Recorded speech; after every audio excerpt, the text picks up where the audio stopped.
Perhaps the most prominent UN figurehead with regards to spiritual unification of the world is this man, Robert Mueller. He died in 2010, but was Under Secretary General of the UN for 40 years, and he is revered within the UN as the philosopher or prophet of hope of the United Nations. His spiritual viewpoints were quite clear. He said, "We must move as quickly as possible to a one-world government, a one-world religion, under a one-world leader." He believed that peace for this one-world order rested primarily on religion, saying, "Peace will be impossible without the taming of fundamentalism through a united religions that professes faithfulness only to the global spirituality and to the health of this planet." He also said, "My great personal dream is to get a tremendous alliance between all the major religions and the UN."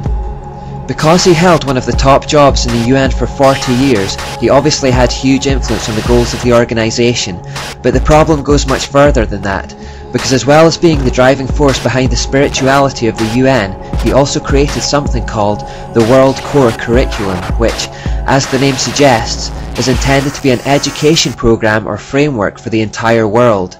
He is therefore also known throughout the world as the father of global education. Not only this, but he actually established specialist Robert Mueller schools where his educational ideas could be taught in their purest form. There are over 30 in existence and more are being established each year. The World Core Curriculum earned him the UNESCO Peace Education Prize in 1989. Now, since UNESCO is just an NGO of the UN, that seems a little meaningless to give yourself an award, but anyway, following the plaudits he received from within the UN, he also drew up a framework for world media coverage, as well as a framework for planetary and cosmic consciousness, and a framework for arts and culture. Basically, these are plans for how they might dominate the information flows to influence the mindsets of the world. My focus is the World Core Curriculum because the idea was that the UN issues this document to the nations, who then use it as the framework for their own regional school curriculums. By this method, all the schools around the world would start teaching their kids the same ideas about life. The coming generations would then have the same worldview and the same attitudes for the New World Order. Robert Mueller said of it that we must steer our children toward global citizenship, earth-centered beliefs, socialist values and the collective mindset which is becoming a requirement for the 21st century workforce. He went on to say, "A World Core Curriculum might seem utopian today. By the end of the year 2000, it will be a down-to-earth daily reality in all the schools of the world." Now, he was a little ambitious with the timescale, but the determination to see it happen hasn't gone away.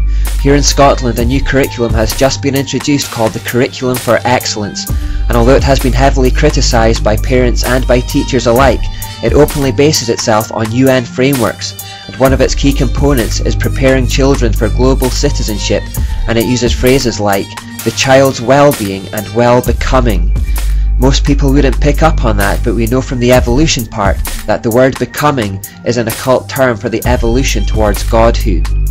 So if this World Core Curriculum is to be the source for national curriculums around the world that will be taught to coming generations of children, we need to find out what's in it.